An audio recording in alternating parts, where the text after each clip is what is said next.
I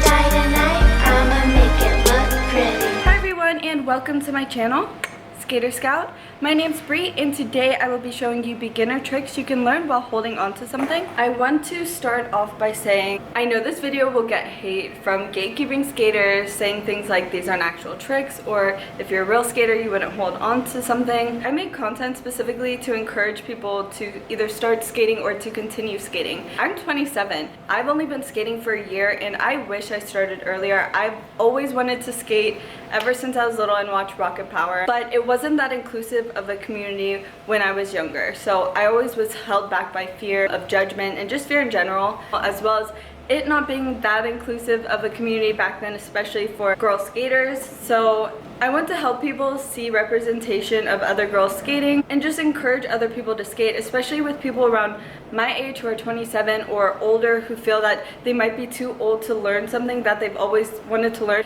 You can learn at any age to start skating, you just need to start. Even though you may be somebody that feels comfortable and confident on a board, somebody else might not feel like that, and holding on to something, even though it may seem baby to some people, it may give them the confidence to start learning more tricks and continue skating. This is here to give you that confidence to eventually step away from holding on to something and start getting the confidence to just try tricks on its own.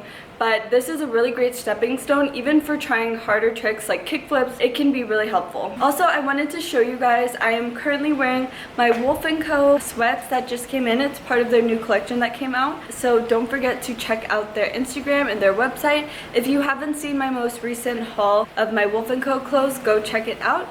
But without further ado, let's get into the video.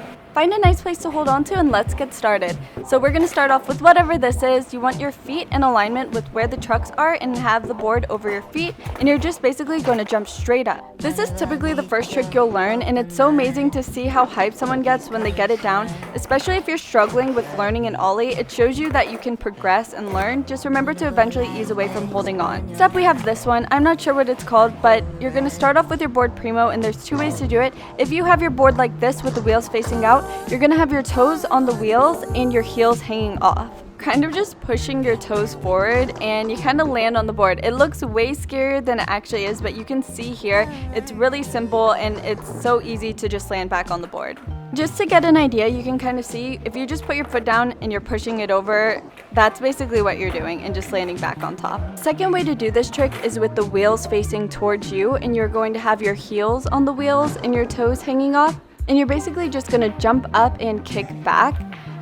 I find this way is much easier and it just feels really natural. Even if you wobble on the board and drop, you'll end up landing the trick. And once again, this seems way scarier than it actually is, but it'll help give you that confidence to land tricks and continue skating. Next up we have the ollie. This one may take longer to learn. I used to practice these every day, alternating between holding on to something and not, and I feel it really helped me progress faster with landing my ollies. Now to the basics. The first step I call the A. You're basically just lifting up your front foot. I call it the A because it reminds me of the dances of 2000 where you say A. Next you'll be sliding your front foot up the board, and it's going to be kind of to the side of where your laces are, and you can kind of see how I'm turning my foot to have it slide against it. So it'll be right on that area, and you should be getting a mark on your shoe if you're doing it right, and it can create holes at times as well. Lastly, I call this the leprechaun dance. You just lift your back foot and jump up to have it meet your front foot. And then you can just combine those all together. While you're learning how to do ollies while holding on to something, try to focus on really lifting yourself up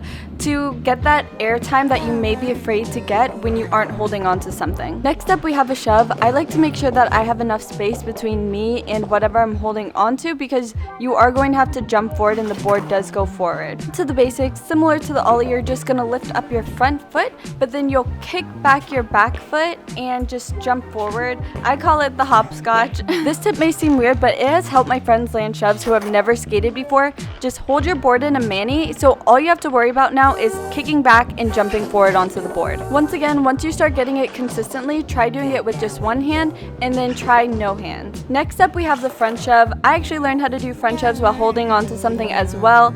It took me so long to finally learn this trick, and now that I have it down, it's one of my favorite tricks, and I honestly like it more than a normal shove. To the basics, you want to be leaning into the front of your board near your toes. This is my foot placement. I like my toes hanging off from my front foot and then my back foot placed in that back pocket. So again, you'll lift your front foot just a little bit and then your back foot you're going to kick forward while you're jumping back.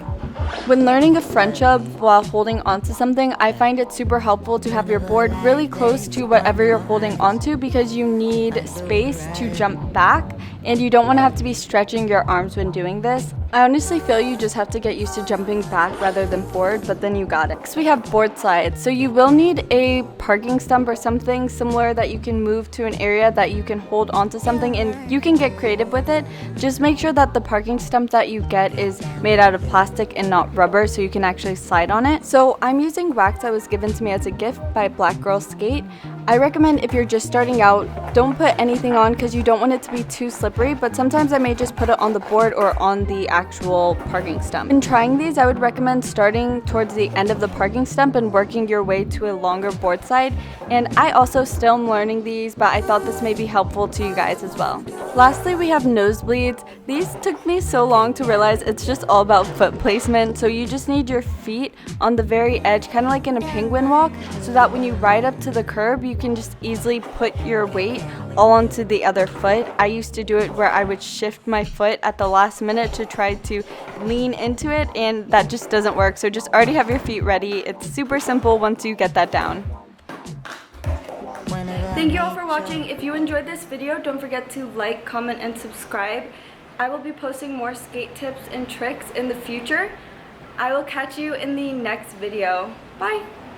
If I die tonight, I'ma make it look pretty.